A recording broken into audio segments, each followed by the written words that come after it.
Now we have a crude schematic over here on how to see where internal and where external range liquidity is. We've got this move up starting from here. So we have external range over here, which is an old low, right? We move up, going down, down, down, taking out that low. So that is external range liquidity, right? Because there's an old low down here. Now, price only does two things, right? It goes to old highs and old lows, or seeks to reprice into imbalances. So in this range where we draw lower from, there was a fair value gap or an imbalance up higher. Price took out external range liquidity. So what is the next thing price will do? Price will draw to internal next, which is that fair value gap. So think about it, when you see a old high or a old low get rated, you want to either look for an imbalance inside that range to get repriced into, right? And then once that gets hit, we can move for the next one, which is external again. Same over here, only reversed, right? We have external range liquidity over here, as in an old high. Price moves lower, forms a swing low, expands up higher, taking out that external range liquidity. In the process of taking out that external range or old high over here, we form an imbalance down here, which could be a fair value gap. Then price moves back into that fair value gap after taking out external range liquidity, right? And then when we hit that internal range, we want to go for external again. As explained earlier, price only does two things. It draws to old highs and old lows, and it rebalances an imbalance. So there's literally nothing else price does. And with that in mind, it becomes very clear after you see old highs or old lows getting rated. What are we going to look for next, right? We're going to look for an imbalance where we can trade into. And let's say we are in bearish order flow and we take out an old low. There's probably a fair value gap in a premium level on that same structure. We can look to trade and buy into that old, after that old low has been rated, we can buy into that fair value gap. And once that fair value gap hits and it respects it, we can look for external range again, right? The flow of the marketplace is that internal range liquidity being tagged will be the catalyst for price to draw to external range liquidity, and vice versa. And external range liquidity being taken is the catalyst for price to draw to internal range. So it's only this, and it repeats as simple as that after time, it repeats like this: external to internal, internal to external. Using this understanding on the monthly, weekly, daily and 4 hour is the key you've all been looking for when it comes to daily bias. All right, we've got a Australian dollar, US dollar monthly chart over here. Now let's look where is the monthly external range liquidity over here, right? So we rate this external range. Now, without going further, where does your eye draw into? You should be looking at a internal range liquidity in the form of a fair value gap, right? So after external gets rated, where do we want to reach into? We can see this imbalance down here, which is a fair value gap, right? So if you looked at this area after we got this external range liquidity rated, you're on the right path. And we can see this monthly internal range liquidity in the form of a fair value gap gets tagged. Now, what happens afterwards? Right? Let's look at this from a daily perspective, right? We take out a monthly external range liquidity. Now, using daily structure to frame our setups, what are we going to be waiting for? After this monthly external range liquidity has been taken, we're going to look for a monthly internal range to be the drawn liquidity. We have this outlined down here. Now we need to wait for a little bit of confirmation, as always, right? So we wait for a break of structure. That happens after we rate the monthly external. Break of structure down here, return back into premium, and it continues down into that fair value gap. Example of AUD USD monthly chart. As you can see, external range liquidity defined by the old high gets taken and price starts to trade away from the high. So your eye should immediately go to that bullish fair value gap below market price as the next drawn liquidity, because external range liquidity being taken is the catalyst for price to draw to internal range liquidity, which is that fair value gap. When we look at the marketplace with this understanding of the relationship between the two, and we blend it with the higher time frame charts, your understanding of price and where it's likely to draw next should really start to materialize. We can see just from this understanding on the relationship between the two being used on a high time frame monthly chart, we have managed to frame a bearish bias for the whole 2 months. So think about it, right? You can have a clear draw on liquidity for 2 entire months. All right, we've got a GBP AUD weekly chart over here. Again, let's look at it from here. Weekly external range liquidity has been taken. Where is your eye drawing to? Do we see any imbalances down here? Nope. Where do we see an imbalance? Right down here. So with that imbalance being present down here, this fair value gap, your eyes should immediately go there for the next draw on liquidity. External range has been taken. So what are we going to look for next? Internal range. Right? Weekly internal range liquidity over here. And it draws in there perfectly. Now we've hit that weekly internal range liquidity.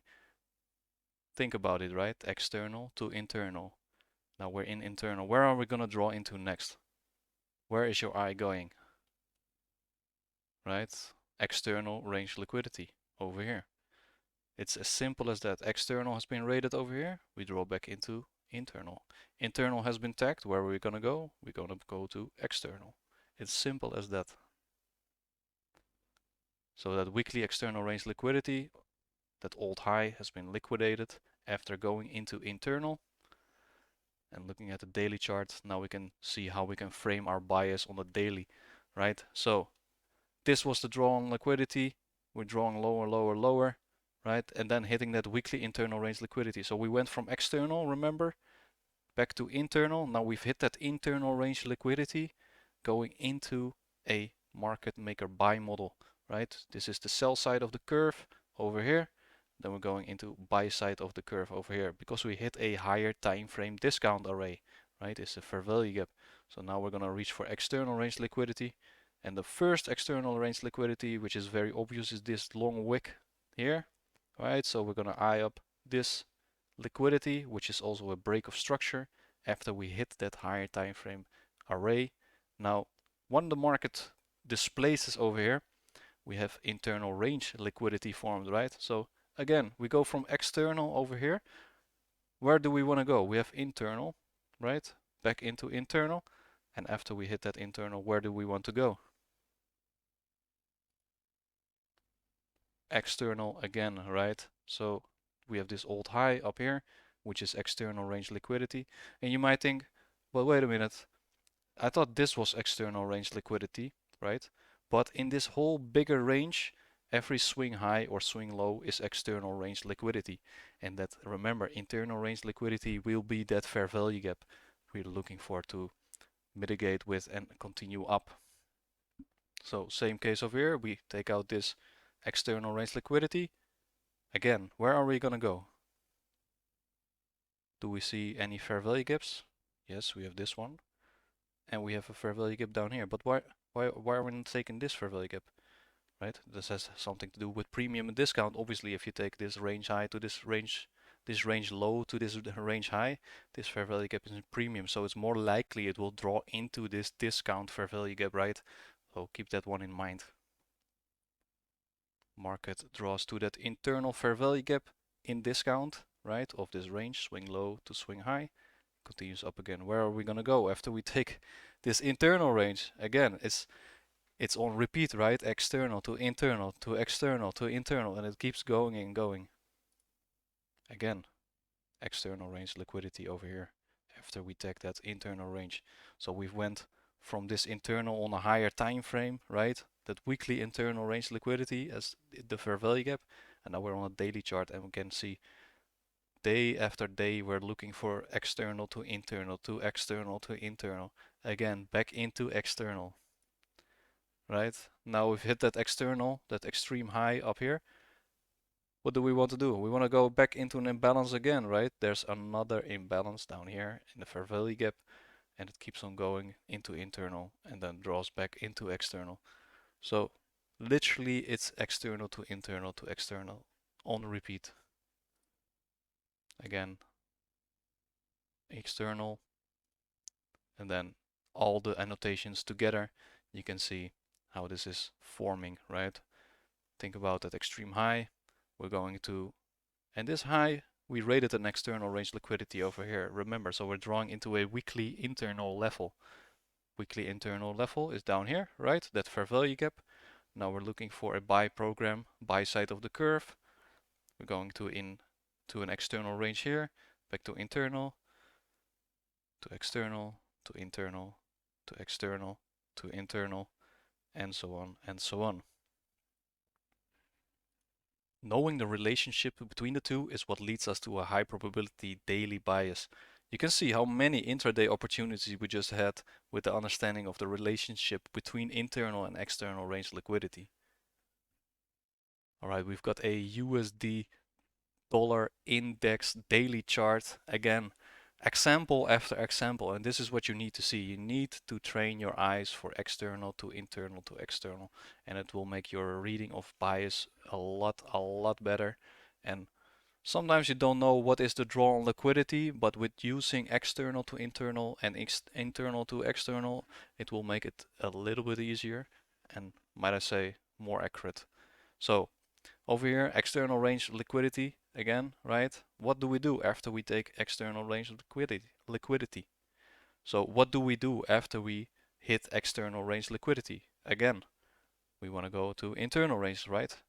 So where is internal range liquidity? We've got this big fair value gap up here. Price reprices back into that imbalance over here. So we hit that internal range liquidity. What do we want to do after we take internal range liquidity? Go back to external, right? We fill this up. We look for this external range liquidity down here. And we keep declining, declining, declining. We take out this external range. Where are we gonna draw into next? You might have guessed it already. We're going to internal again, right? You can see it draw lower, going back into internal down here. Keep declining, declining, taking out a low. There's no imbalance anymore over here, so price has issues going up way higher than here, and it just keeps declining, taking out this external range liquidity. Now we took external range liquidity. Do we see an imbalance anywhere, right, where we can reprice into? Yes, we have over here. We have this daily fair value gap, internal range liquidity. We've got a British pound Swiss franc daily chart over here. Again, example after example. Keep repeating this. Down here, external range liquidity, old swing low, right? Over here. And might I add, we have a rejection block here, right? This long wicked area over here, which is pretty deep in discount, right? Don't forget about your discount and premium levels, which is this whole range. Right, so we're pretty deep in discount. We rate a swing low, which is external range liquidity. Now where does your eye draw into? Right, we have this candle's low to this candle's high, forming a fair value gap up here. Price draws in there after we take external range liquidity. So now what are we gonna do after we take this internal range liquidity? You've guessed it, we're probably gonna go into external range once again. So looking at a 1 hour chart makes the structure look a little bit easier to read, right? We have a clear sell side of the curve over here, leaving that fair value gap on the daily time frame.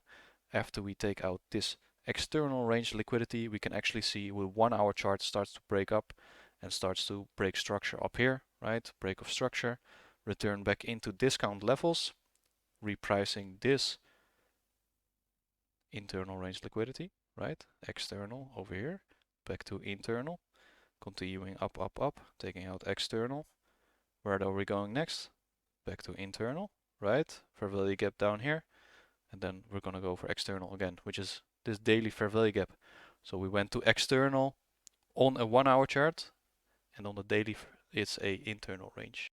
So for some of you it's gonna be easier to spot than for somebody else, but in my experience I found it most easy to see external range to internal range first. So we wait for an old high or a old low to get rated right, and then we want to trade into an imbalance as a clear draw on liquidity.